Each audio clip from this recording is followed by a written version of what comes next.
If betrayal was an Olympic sport, my wife would have gold and my brother the silver.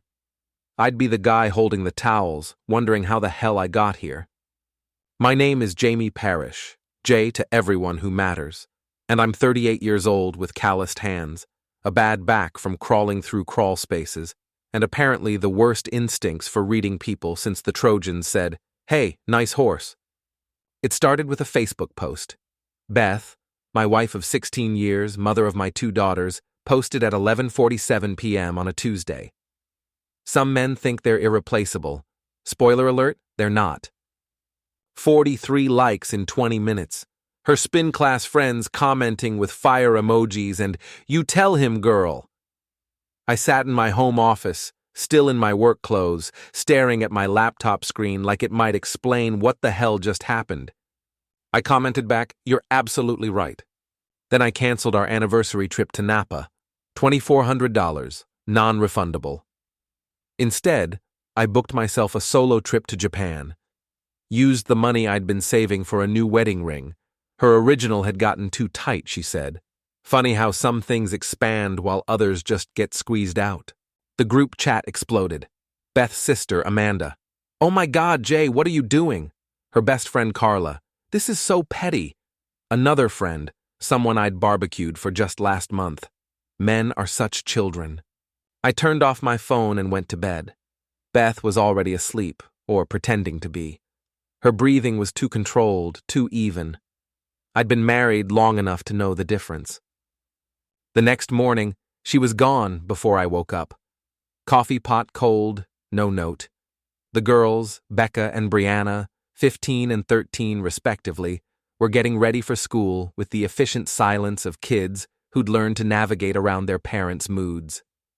"Dad, can you drive us?" Becca asked, not looking up from her phone. "Where's your mom?" "Spin class, then brunch with the girls, then shopping."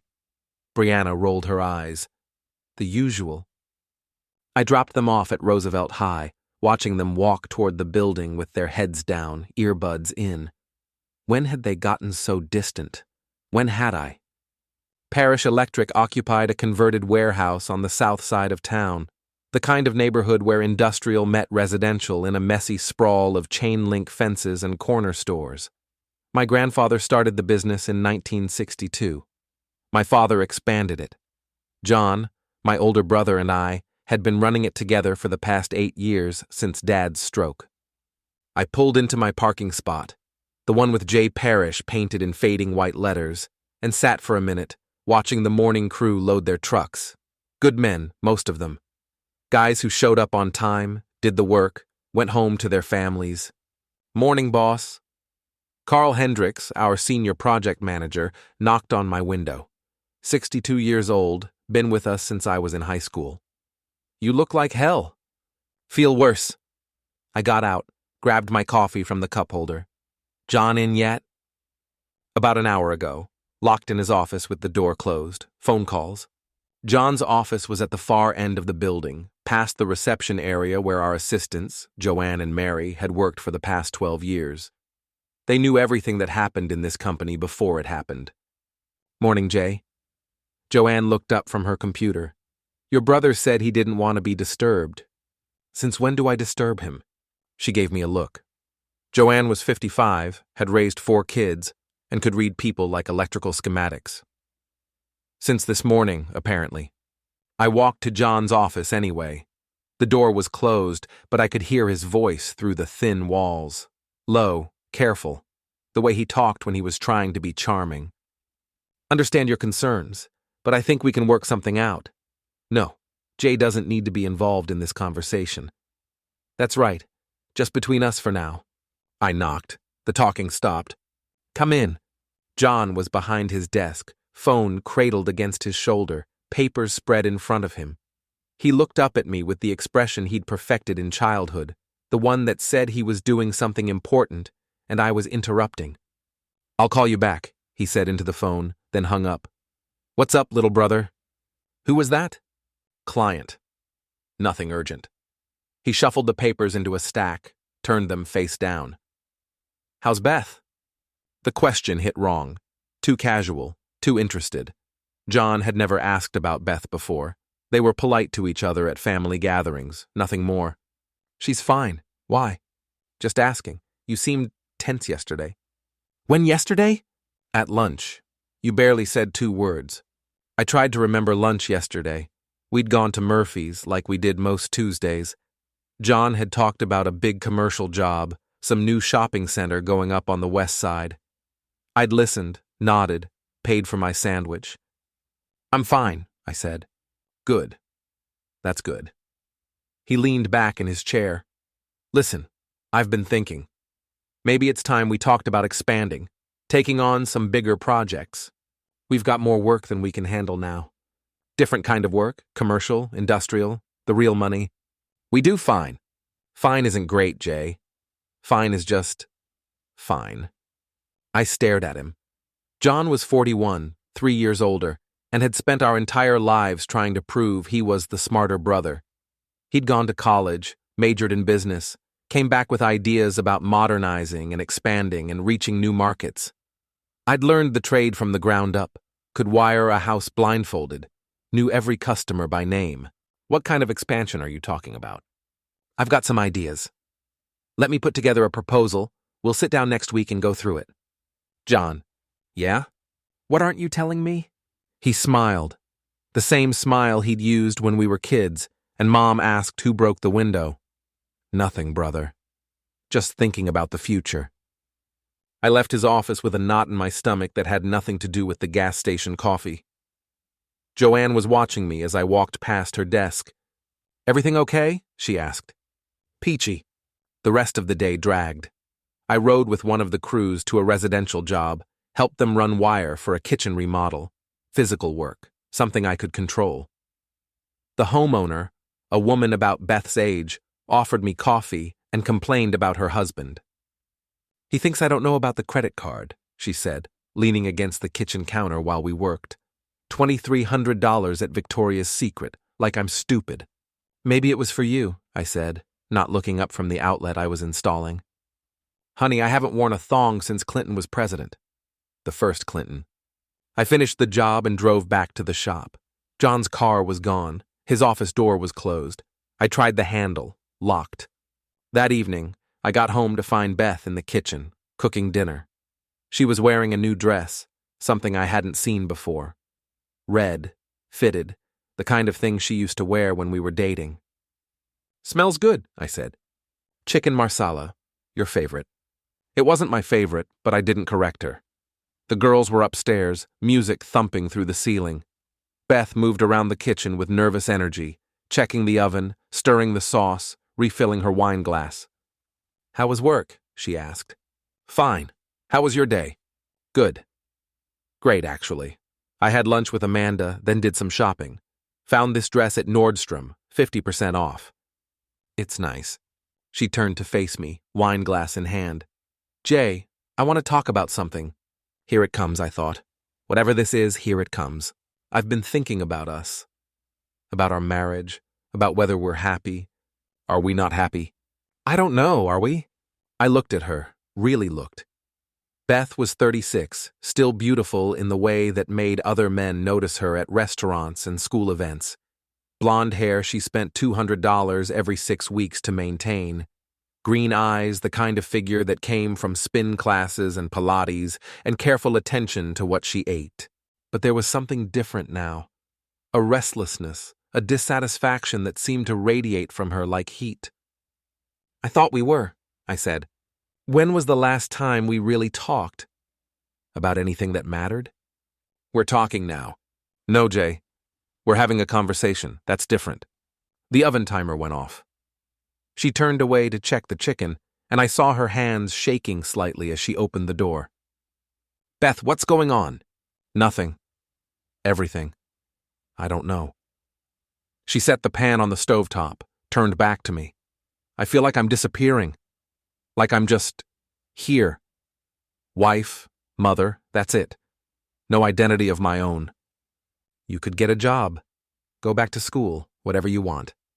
It's not that simple. Why not? She stared at me for a long moment, and I saw something in her eyes I'd never seen before. Pity. Because you wouldn't understand, she said. The next morning, I woke up to an empty bed and the sound of Beth's car pulling out of the driveway. 6:47 a.m. Spin class didn't start until 8. I made coffee, checked my phone, 3 missed calls from my mother, 2 texts from Becca asking for lunch money, and a notification that Beth had posted another Facebook update. Sometimes you have to break something to fix it. 12 likes already, the same friends, the same fire emojis. I scrolled through the comments, feeling like I was reading about someone else's life. Amanda, you're so brave, sis. Carla, whatever you decide, we support you. Some woman I didn't recognize. Men never change. You have to change your situation. I screenshot the post and sent it to my sister Connie with a message. What the hell does this mean? She called immediately. Jay, what's going on over there? I wish I knew. Have you two been fighting? No more than usual. Less, actually. She's been different. Distant. Different how? I told her about the Facebook posts, the new clothes, the strange conversation about happiness and identity. Connie listened without interrupting, which meant she was taking notes. My sister was a paralegal, trained to gather information and spot patterns. Jay, I'm going to ask you something, and I want you to really think about the answer. Okay. Is Beth having an affair? The question hit me like a slap. No, Beth wouldn't. She's not that kind of person. What kind of person has affairs? I don't know, not Beth. Jay, listen to me. Married women don't suddenly start posting cryptic messages on social media and buying new dresses for no reason. They don't start talking about identity and happiness unless they've found those things somewhere else. I sat down at the kitchen table, phone pressed to my ear, staring at the coffee mug Beth had used that morning. Lipstick on the rim, a shade I didn't recognize. What do? You pay attention. You watch, and you protect yourself. From my wife? From whoever she's becoming. I got to work early, before the crew, before John. The building was quiet, just the hum of fluorescent lights and the distant sound of traffic. I made a pot of coffee and sat in my office, trying to make sense of things. At 8:30, John's car pulled into the parking lot. He was on his phone, laughing about something. Through my window, I watched him sit in his car for another 10 minutes, finishing his conversation. Morning, brother, he said when he finally came inside. You're here early. Couldn't sleep. Everything okay at home? There it was again, that casual interest in my personal life. John had never been the type to ask about feelings or relationships. He was all business all the time. Fine, I said. How's Karen? John's wife of 8 years.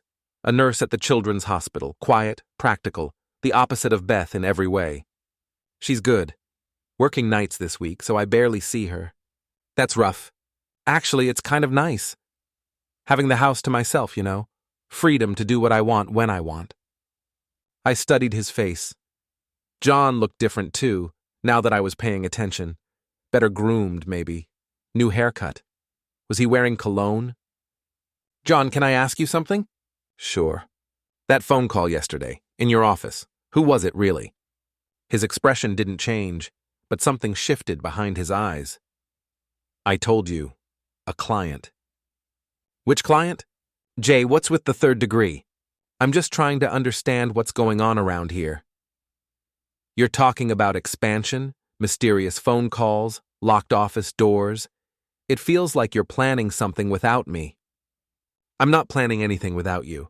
We're partners. Are we? He leaned forward in his chair. What's that supposed to mean? It means I feel like everyone in my life is speaking in code lately. My wife, my brother, even my kids. Like there's some conversation happening that I'm not part of.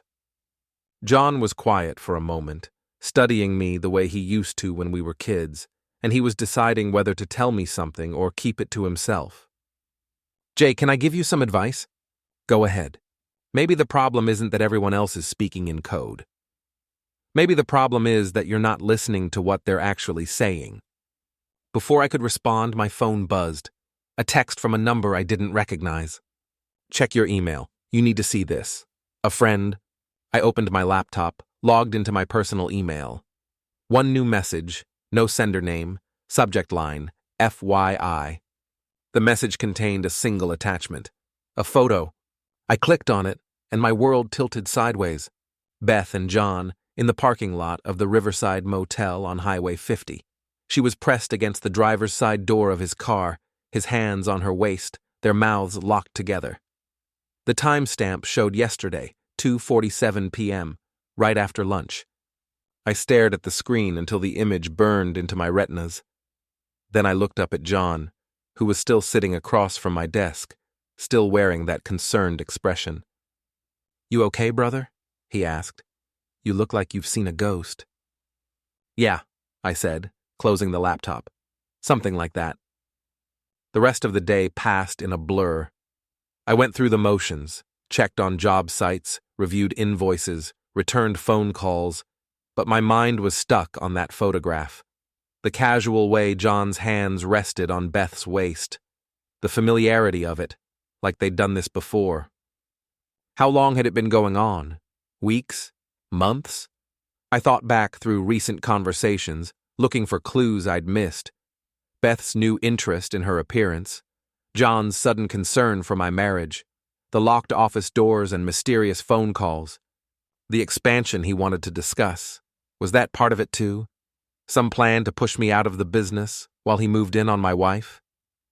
I left work at 4, drove home through the tree-lined streets of our neighborhood. Maple Heights, they called it. Upper middle class, good schools, the kind of place where people mowed their lawns on Saturday mornings and waved at each other from their driveways. Beth's car wasn't in the garage. The girls were at soccer practice, wouldn't be home until 6. I had the house to myself. I went to Beth's dresser first, looking for what, I wasn't sure. Evidence? Confirmation? In her jewelry box, tucked behind a pair of earrings I'd given her for Christmas, I found a second phone, a cheap prepaid flip phone with 17 text messages, all from JN. "Can't wait to see you tomorrow. Jay seemed suspicious at lunch. We should be more careful." I meant what I said. This isn't just physical for me. "Do you think he knows?" "I love you."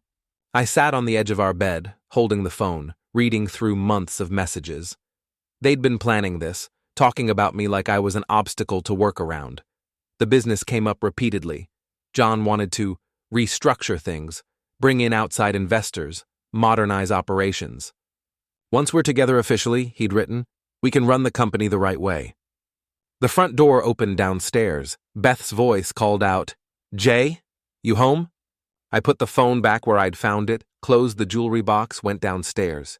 Beth was in the kitchen, unloading grocery bags. She looked flushed, her hair slightly messed, lipstick gone. "How was your day?" I asked. "Good. Busy. I had lunch with my mom, then ran some errands." She didn't look at me while she talked, focused on putting groceries away. "How about you?" "Interesting." She paused, a box of cereal halfway to the pantry. "Interesting how?" "John wants to expand the business, bring in outside investors." "That sounds good. Growth is important." "Is it?" Now she looked at me. "What do you mean?" "I mean, we've been doing fine with things the way they are." "Why change now?" "Maybe because fine isn't enough anymore, Jay. Maybe some people want more than just fine." There it was again, that word, fine, like it was an insult. "What do you want, Beth?" "I want—" She stopped, set down the cereal, turned to face me fully. "I want to feel alive again. I want to matter. I want to be with someone who sees me as more than just a wife and mother. I see you as more than that." "No, you don't. You see me as part of the furniture. Something that's just there." "That's not true. When was the last time you really looked at me, Jay? When was the last time you asked me what I was thinking, what I wanted, what I dreamed about?"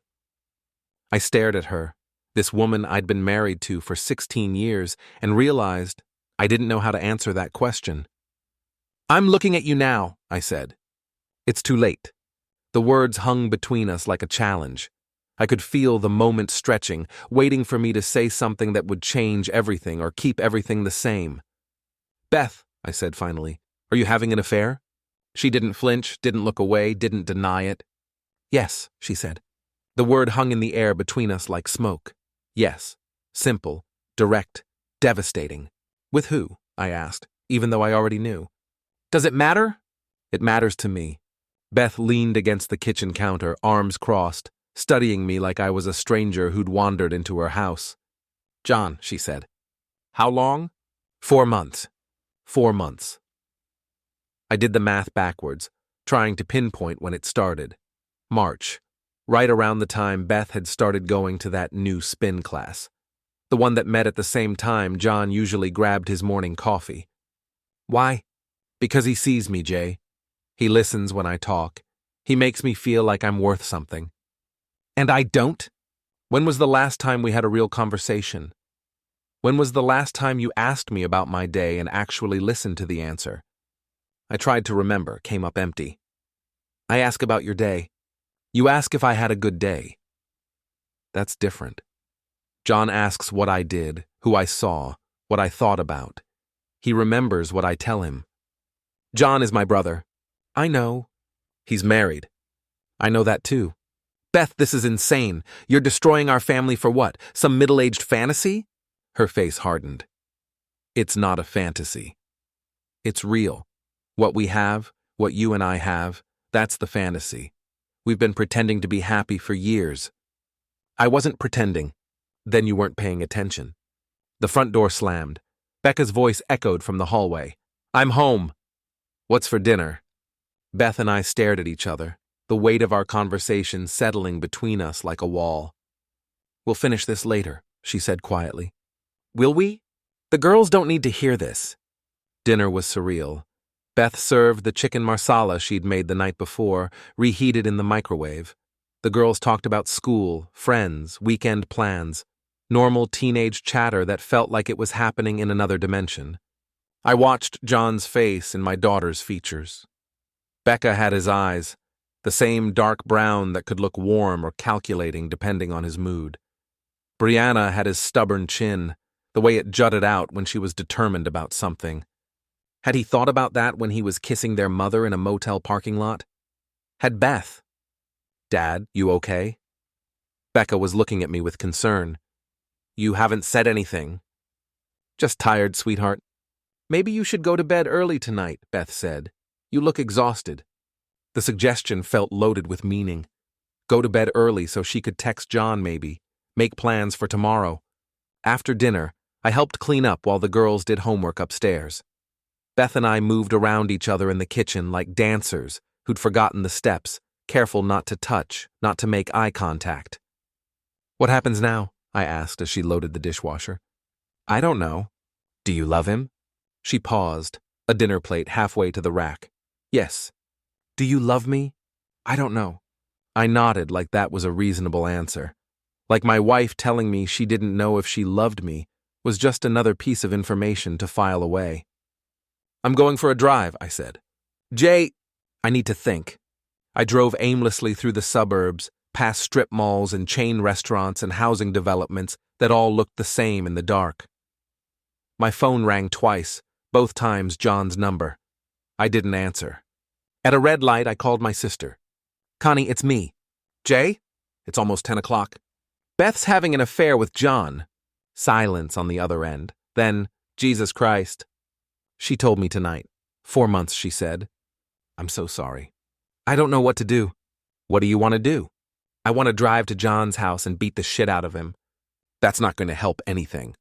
It would help me. No, it wouldn't. Listen to me, Jay. You need to be smart about this. You've got kids to think about, a business, assets. You can't just react. Then what do? You document everything.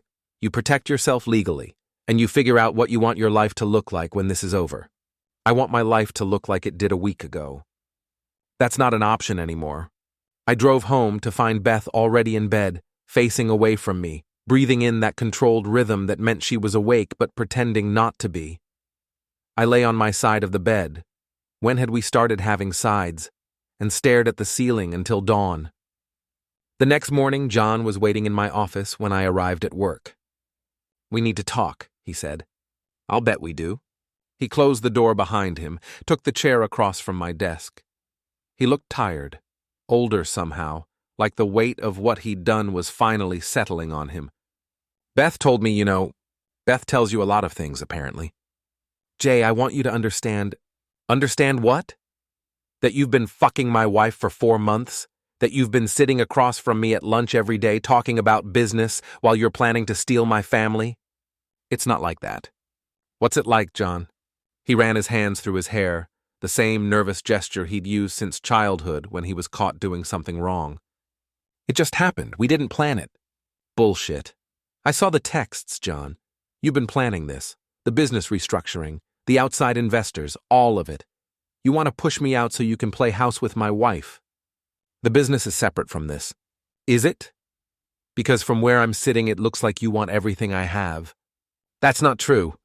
Then prove it. Walk away from Beth. End it. John looked at me for a long moment, and I saw the answer in his eyes before he spoke. I can't do that. Because you love her. Yes, more than you love me. More than you love this family. Jay, get out of my office. We can work through this. We're brothers. No, we're not. Brothers don't do this to each other. He stood up slowly, like an old man. At the door, he turned back. For what it's worth, I'm sorry. No, you're not. If you were sorry, you'd stop. After he left, I sat in my office for an hour, staring at the wall where our father's picture hung. Dad in his work clothes, hard hat under his arm, standing in front of the first Parish electric truck. He'd built this business from nothing, worked 16-hour days to give his sons something to inherit. I wondered what he'd think about his sons destroying it over a woman. My phone buzzed. A text from Beth. Can we talk tonight? After the girls go to bed? I typed back, what's left to say? A lot. That evening, after homework was checked and the girls were settled in their rooms, Beth and I sat at the kitchen table like we were negotiating a business deal. I want a divorce, she said. I figured, I want to do this as amicably as possible. For the girls. Amicable, right. Jay, I know you're angry. Do you? Do you know that? But we can get through this like adults. We can co-parent, share custody, divide things fairly. What about the business? What about it? John owns half. If you divorce me and marry him, you'll control my half through alimony, child support, whatever. You'll push me out of my own company. That's not what this is about. Isn't it? She leaned forward and I saw something desperate in her eyes. Jay, I need you to understand. I'm not happy. I haven't been happy for years. I feel like I'm dying inside, just going through the motions. John makes me feel alive again. So this is my fault. It's nobody's fault. People grow apart. It happens. People don't grow apart, Beth. People make choices. You chose to fuck my brother instead of talking to your husband. She flinched at the language, but didn't back down. You're right. I made a choice, and I'm making another one now. I'm choosing to be happy. What about the girls' happiness? They'll adjust. Kids are resilient. They're going to lose their family because mommy wants to feel alive again. They're not losing their family. They're getting a different family. I stared at her, this woman I'd loved for half my adult life, and felt something cold settle in my chest. Not anger anymore. Something harder, more calculating. Okay, I said. Okay? You want a divorce? You can have one. You want John? You can have him too. She looked surprised, like she'd been braced for a fight and I'd just laid down my weapons. You're not going to contest it? What would be the point? Thank you. This will be easier for everyone. I nodded, stood up from the table. I'm going to stay at my mother's for a few days. Give you some space to figure out what you want to tell the girls. Jay, you don't have to leave. We can... Yes, I do. I went upstairs and packed a bag while Beth waited in the kitchen. As I was leaving, I stopped at the girls' rooms to say goodnight. Dad? Becca looked up from her phone. Where are you going? Just staying at Grandma's for a few nights. Your mom will explain everything. Are you and Mom getting divorced? The question hit me like a physical blow. What makes you ask that? You've been acting weird. Both of you. And Amanda's parents got divorced last year, and it started like this. Her dad moved out temporarily and never came back. I sat on the edge of her bed, tried to find words that wouldn't shatter her world. Your mom and I are having some problems, I said finally. We're going to work through them. By living in different houses? Sometimes people need space to figure things out.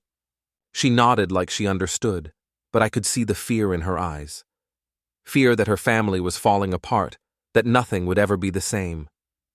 She was right to be afraid. My mother's house sat on 2 acres at the end of a dead-end street, a sprawling ranch that had been too big for her since Dad died, but which she refused to leave. "I'll go out feet first," she always said, and at 63, Ruth Parish was stubborn enough to make it happen. She was waiting on the porch when I pulled into the driveway at 9:47 p.m., like she'd been watching for headlights. "Well," she said as I got out of the car with my overnight bag, "this ought to be good." "Connie called you." "Connie called me. John called me. Beth called me. Hell, even the mailman probably knows by now." She held the door open for me. "Come on in, I made coffee." Mom's kitchen was the same as it had been for 30 years. Yellow walls, checkered curtains, the smell of coffee and whatever she'd baked that day. Tonight it was chocolate chip cookies, cooling on a rack by the window. "Sit," she said, pouring coffee into 2 mugs. "Talk." I told her everything.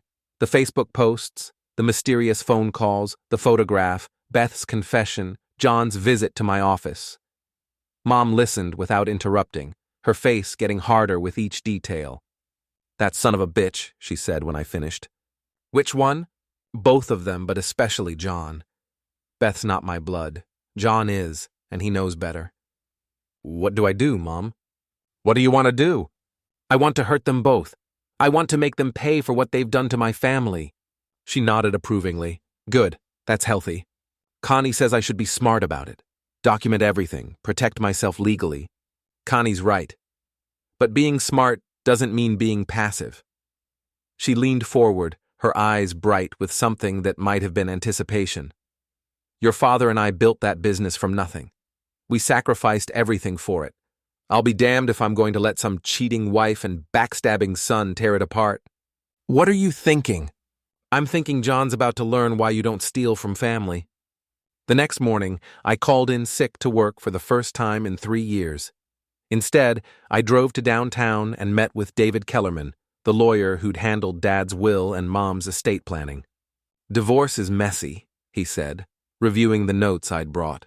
"But adultery still matters in Ohio, especially when there are significant assets involved." "What about the business?" "That's more complicated. You and John are equal partners, but the company's value has increased significantly since your father's stroke. If Beth is entitled to half your assets, that could include your share of Parish Electric. So John gets my wife and my company.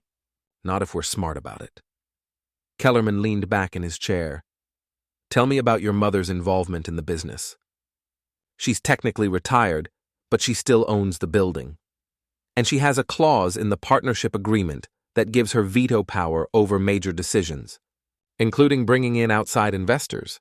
"I think so. Why?" "Because if John tries to restructure without her approval, he's in breach of contract. And if he's planning to use information gained through his relationship with your wife to make business decisions, that's a conflict of interest." I felt something like hope stirring in my chest. "What do you need from me?" "Everything.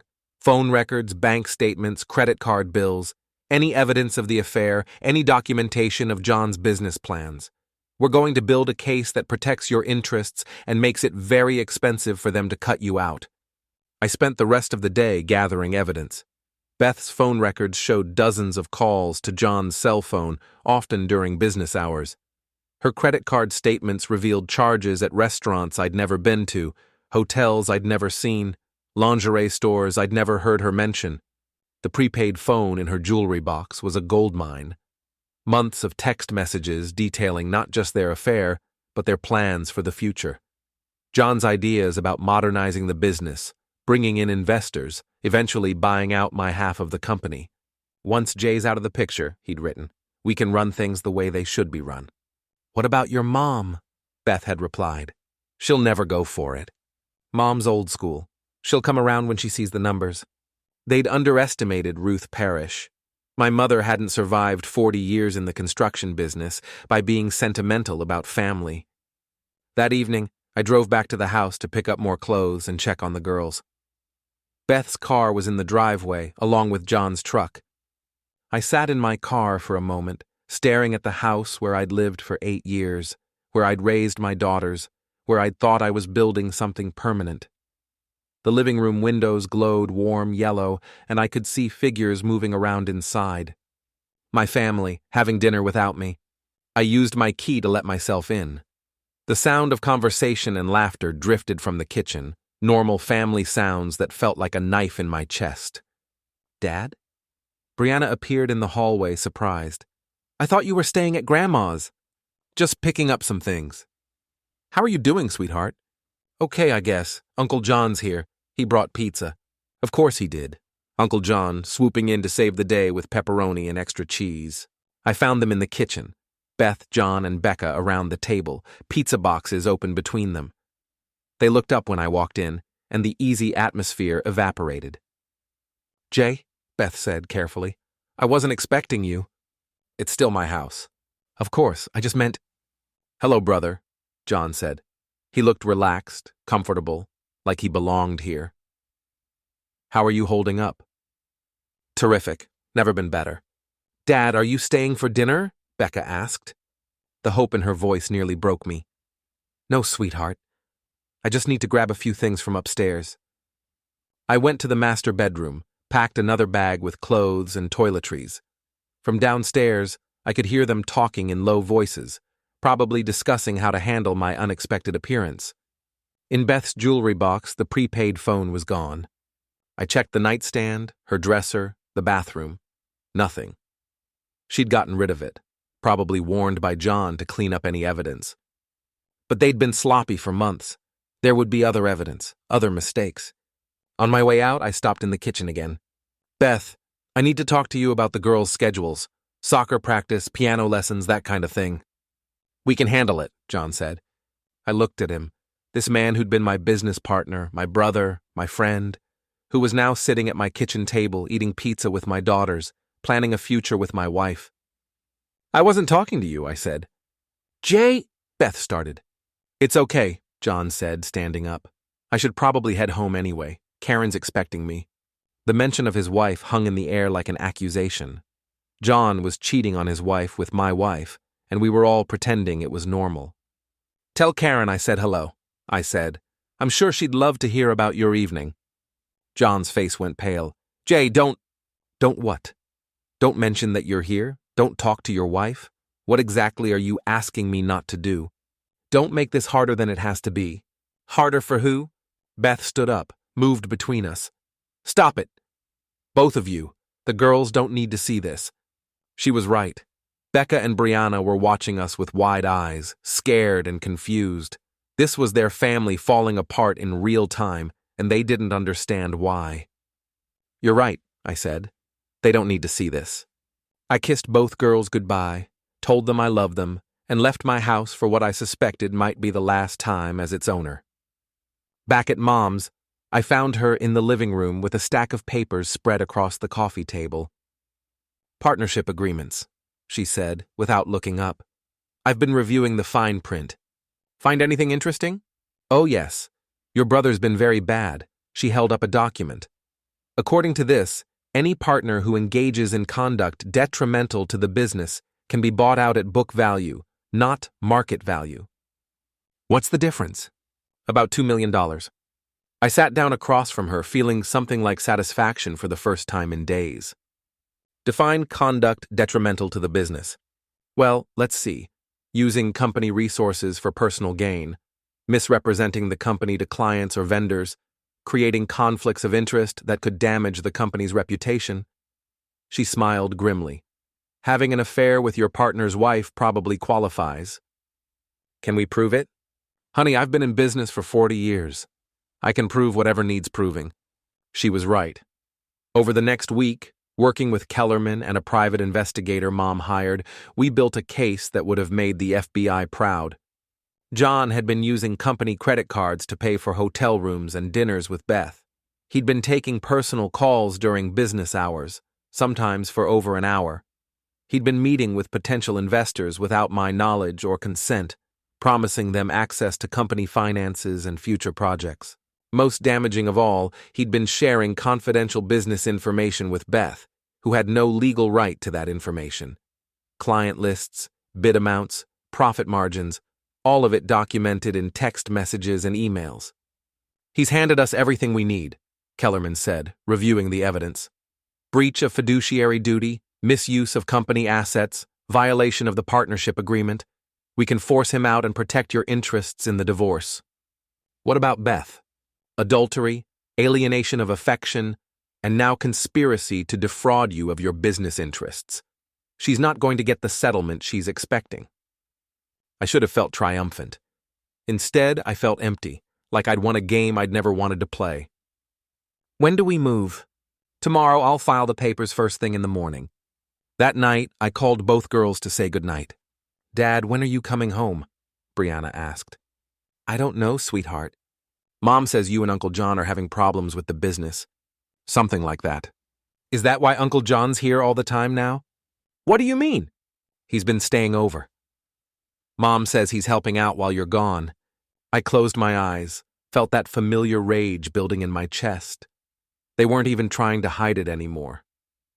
Brianna, I want you to know that whatever happens between your mom and me, it's not your fault, okay? And I will always love you and your sister no matter what. Dad, you're scaring me. Don't be scared. Everything's going to work out. I hoped I was telling her the truth. The papers were served at 9:15 a.m. on a Thursday morning while John was in his office, door closed, talking on the phone with what sounded like another potential investor. I watched through my office window as the process server walked through the front door, past Joanne's desk, straight to John's office. He knocked once, opened the door, and handed John a manila envelope. Jonathan Parish? Yes. You've been served. John's voice carried through the thin walls. Served with what? But the process server was already walking away, past the reception area, past my office window, out the front door. Joanne and Mary watched him go, then looked at each other with the expression of women who'd seen this kind of drama before. John's office went quiet. Then I heard papers rustling, a chair creaking, and finally, what the fuck? He burst out of his office holding the papers, his face red with anger or panic or both. Jay, what is this? I opened my office door, leaned against the frame. Legal documents, I'd guess. I'm not a lawyer. This says you're suing me for breach of contract, misuse of company assets, violation of fiduciary duty. Does it? Huh. You can't do this. Actually, I can. It's all spelled out in the partnership agreement Dad made us sign, the one you probably should have read more carefully. He walked toward me, papers clutched in his fist, and for a moment I thought he might take a swing. I almost hoped he would. It would make everything that came next easier. This is about Beth, he said. No, John. This is about business. You've been using company resources for personal expenses, sharing confidential information with unauthorized parties, and making deals behind my back. That's breach of contract. The personal expenses were minimal. $1,800 in hotel rooms over 4 months, $2,200 in restaurant charges, all on the company American Express. His face went pale. How did you... I'm a partner, remember? I have access to all company records. Those were business meetings. With my wife? Joanne and Mary were watching from their desks, not even pretending to work. This was better than daytime television. Jay, we can work this out. We're family. We were family. Now we're business partners in dispute. And according to Section 12 of our partnership agreement, I can buy out your half of the company at book value. Book value? That's half what it's worth on the market. Should have thought about that before you started fucking my wife. The words echoed through the office. Joanne gasped. Mary's mouth fell open. John looked like I'd slapped him. You want to destroy me over this? I want to protect my business from a partner I can't trust. And what about Mom? You think she's going to go along with this? As if on cue, the front door opened and Ruth Parish walked in. At 63, my mother was still an imposing woman, 5'8" in her work boots, silver hair pulled back in a ponytail, wearing jeans and a Parish electric polo shirt that had seen better days. Morning, boys, she said, looking back and forth between us. Having a discussion? Mom, John started. Jay's trying to force me out of the business over a personal matter. Personal matter? Mom's eyebrows went up. Is that what we're calling it? It's between Jay and me. It doesn't have anything to do with the company. Doesn't it? Mom pulled a folder from her purse, set it on Joanne's desk. Because according to these credit card statements, you've been charging personal expenses to the company account. And according to these phone records, you've been conducting personal business during work hours. John stared at the folder like it might bite him. You've been investigating me? I've been protecting my investment. This company is my life's work, John. I'm not going to let you destroy it because you can't keep your dick in your pants. The silence that followed was deafening. Even the phones seemed to stop ringing. Mom, no. You don't get to mom me. You betrayed your brother, you betrayed your business partner, and you betrayed this family. And now you're going to face the consequences. John looked around the office, at me, at Mom, at Joanne and Mary, at the walls covered with photos of 3 generations of Parish Electric employees. This is my company too, he said finally. Was, Mom corrected. It was your company. Now it's Jay's company, and you work for him, if he'll have you. All eyes turned to me, John, Mom, Joanne, Mary, even Carl, who'd appeared from the back office to see what the commotion was about. Will you have me? John asked quietly. I looked at my brother, this man I'd grown up with, worked beside, trusted with everything I had. I thought about all the times he'd had my back, all the problems we'd solved together, all the dreams we'd shared about building something bigger than what our father had left us. Then I thought about the photograph of him kissing my wife in a motel parking lot. No, I said. John nodded like he'd expected that answer. What about my half of the business? You'll get book value, as specified in the partnership agreement. Kellerman will have the paperwork ready by tomorrow. Book value is $800,000. My half is worth at least $2 million on the market. Should have thought about that before you breached the contract. He stood there for another moment, looking around the office one last time. Then he set the legal papers on Joanne's desk and walked toward the front door. John, I called after him. He turned back, and for a second I saw my big brother again, not the stranger who'd stolen my wife. Clean out your office by 5 o'clock, leave your keys and company credit cards with Joanne. He nodded and walked out. Through the window, I watched him get in his truck and drive away. Well, Mom said into the silence, that was unpleasant. It had to be done, I said. Yes, it did, but that doesn't make it easy. She was right. Destroying John professionally didn't make me feel better about losing Beth. It just made me feel empty, like I'd won a battle in a war nobody should have been fighting. My phone buzzed, a text from Beth. John told me what happened at the office.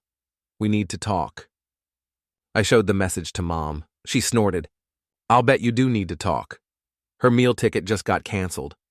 What do you mean? Honey, John doesn't have any money of his own.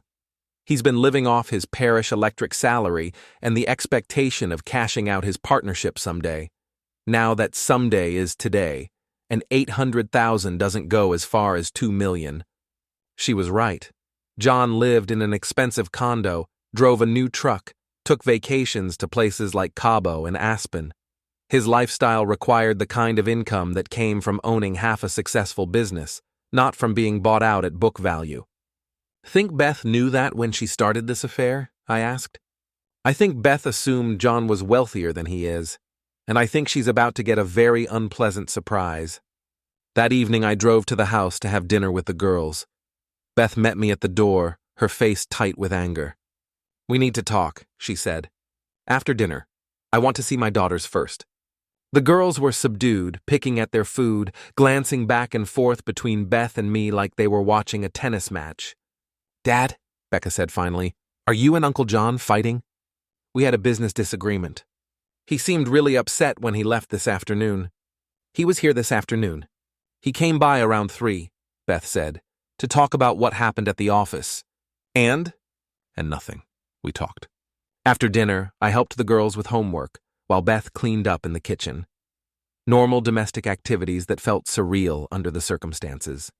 At 8:30, after the girls had gone to their rooms, Beth and I sat in the living room like strangers in a waiting room.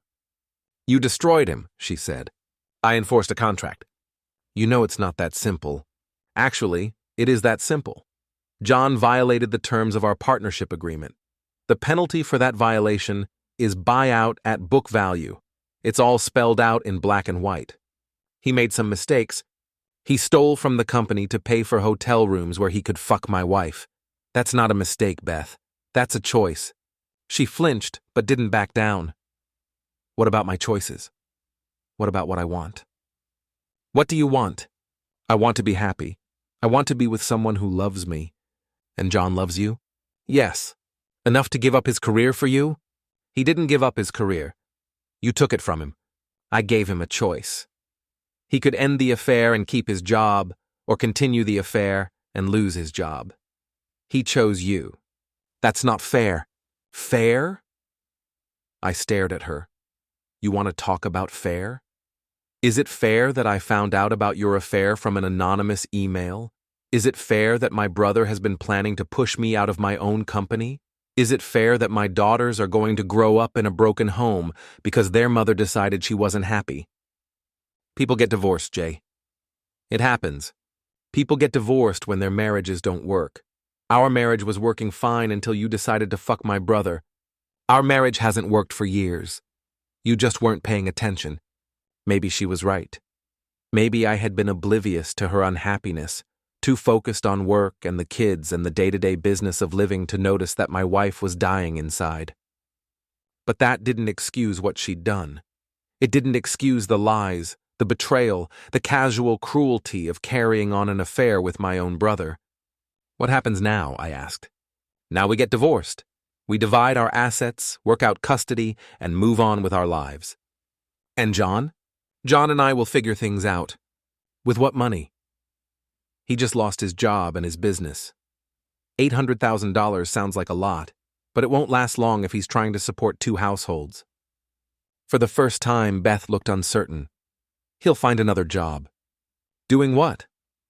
He's 41 years old with a business degree and 8 years' experience running an electrical contracting company. That's not exactly a transferable skill set. He's smart. He'll figure something out. Maybe. Or maybe he'll realize that trading a $2 million business for a married woman with 2 kids wasn't the smartest decision he ever made. You bastard. I'm the bastard? I'm not the one who destroyed this family. You're enjoying this. She was wrong. I wasn't enjoying any of it. I was surviving it, one day at a time, trying to protect what was left of my life and my children's future. But I wasn't going to let her or John walk away without consequences. I want you out of this house by the end of the month, I said. This is my home. This is my house. I bought it, I pay the mortgage, and it's in my name. You can rent something until the divorce is final. What about the girls? What about them? Where will they live? With me. In their home, where they belong. Jay, you can't just take my children. I'm not taking them. I'm keeping them. There's a difference. I'll fight you on this. You can try. But adultery still matters in Ohio custody cases, especially when it involves destroying the family business. She stared at me like she was seeing me for the first time. Maybe she was. I never thought you could be this cold, she said. I never thought you could be this selfish. I left her sitting in the living room and went upstairs to say goodnight to the girls. They were both in Becca's room, whispering together like conspirators. Dad? Brianna looked up when I knocked. Are you and Mom getting divorced? There was no point in lying anymore. They were smart kids. They could see what was happening. Yes, sweetheart, we are. Because of Uncle John? Because your mom and I can't work out our problems. Will we still live here? Becca asked. You'll always have a home with me, I promise. What about Mom? She'll find a new place to live. But you'll see her all the time. They nodded like they understood, but I could see the fear in their eyes. Their world was falling apart, and there was nothing I could do to stop it. All I could do was try to build something better from the wreckage. 3 weeks later, I was working late in my office when Joanne knocked on the door. Jay, there's someone here to see you. Karen Parish stood in the reception area, John's wife, looking like she hadn't slept in days. She was still in her hospital scrubs, her dark hair pulled back in a messy ponytail, her eyes red from crying. "Hello, Jay. Karen, how are you holding up?" "About as well as you'd expect." She looked around the office, at the family photos on the walls, the awards and certificates that represented 3 generations of Parish Electric. "Can we talk privately?" I led her into my office, closed the door. She sat across from my desk, hands folded in her lap, and I was struck by how different she was from Beth. Quiet where Beth was loud, practical where Beth was dramatic, steady where Beth was unpredictable. "John told me everything," she said. "I'm sorry, Karen. I know this can't be easy. He's destroyed our marriage for a woman who's about to leave him." "What do you mean?" "Beth called me yesterday. She wanted to talk, woman to woman. She told me she's having second thoughts about the divorce." I felt something cold settle in my stomach. Second thoughts? About John. About giving up her comfortable life for a man who just lost his career and most of his money. Karen's voice was bitter, exhausted. "Apparently love doesn't pay the mortgage." "What did you tell her?" "I told her she made her choice, and now she has to live with it, just like the rest of us." We sat in silence for a moment, 2 people whose lives had been destroyed by the same betrayal. "What will you do?" I asked. "Divorce him. Take half of whatever's left. Start over." She looked up at me, and I saw steel in her eyes that I'd never noticed before. "What about you?" "Same thing, I guess." "Jay, can I ask you something?" "Sure." "Do you think they planned this? The affair, the business takeover, all of it?" I'd been wondering the same thing for weeks. "I don't know. Maybe Beth just saw an opportunity and took it. Maybe John convinced himself he was in love to justify what he was doing. Or maybe they're both just selfish people who wanted what they wanted and didn't care who got hurt." She was probably right. In the end, it didn't matter whether they'd planned it or stumbled into it. The result was the same. "Karen, I want you to know, if you need anything, a job reference, help with legal fees, whatever, just ask." "Thank you. That means a lot." After she left, I sat in my office staring at the phone, debating whether to call Beth, if she was having second thoughts, if she wanted to try to work things out. But then I remembered the photograph, the text messages, the casual way she'd said yes when I asked if she was having an affair. Some things couldn't be forgiven. Some betrayals cut too deep to heal. I drove home to find Beth's car in the driveway and the lights on in every room. Through the windows, I could see boxes stacked in the living room. She was packing. "How long?" I asked, finding her in the kitchen, wrapping dishes in newspaper. "How long what?" "How long have you been planning to leave John?" She didn't look up from the plate she was wrapping. "I don't know what you mean." "Karen came to see me today. She said you called her." I wanted to apologize. "For what?" "For the mess we've made of everyone's lives." "Is that all?" Finally, she looked at me. "What do you want me to say, Jay?" "I want you to tell me the truth, for once." She set down the plate, leaned against the counter. "The truth is that I made a mistake. A huge, terrible mistake that hurt everyone I care about. Including John? Especially John. So you're staying. I'm trying to put my family back together. By moving out? By giving you space to cool down. By showing the girls that we can be civil to each other. By proving that we can make this work." I looked around the kitchen, at the boxes and newspaper and the remnants of a life we'd built together. "Beth, it's too late. It doesn't have to be." "Yes, it does. You can't undo what you did. You can't unfuck my brother. You can't take back the lies or the betrayal or the fact that you were planning to steal my business." I wasn't planning to steal anything. No? Then what was all that talk about restructuring and outside investors? That was John's idea. I got caught up in it. You got caught up in destroying my life. That's not what I wanted. What did you want? She was quiet for a long moment, staring at the floor. I wanted to feel important again. I wanted to matter to someone. You mattered to me. No, I didn't. I was just there. Part of the furniture. The woman who made dinner and did laundry and took care of the kids. That's not true. When was the last time you asked me what I was thinking about? What I wanted, what I dreamed about? I tried to remember, came up empty again.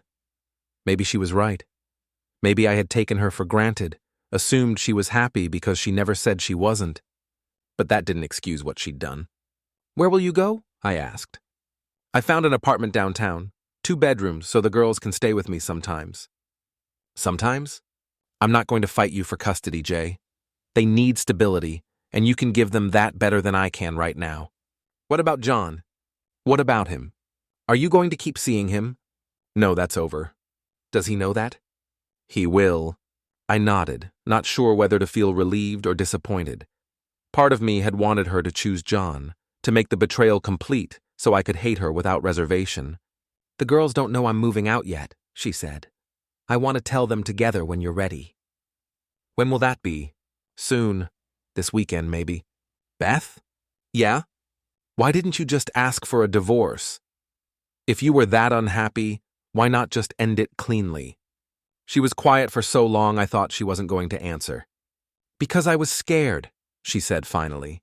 "Scared of being alone, scared of starting over, scared of admitting that I'd wasted 16 years of my life." "So you decided to waste more?" "I decided to grab onto the first person who made me feel alive again, even if it was wrong, even if it destroyed everything." "And now?" "Now I'm trying to figure out how to live with what I've done."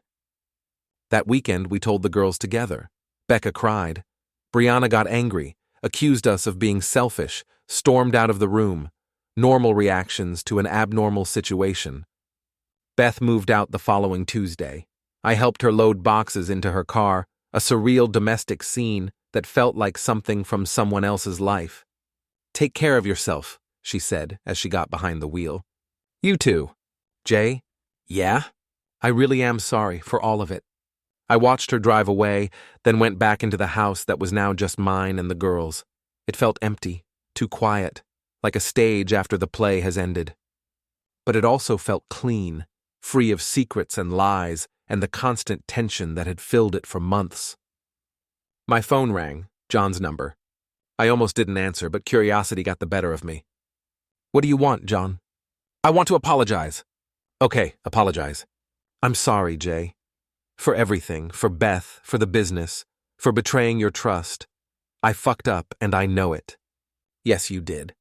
Is there any chance, any possibility that we could work things out?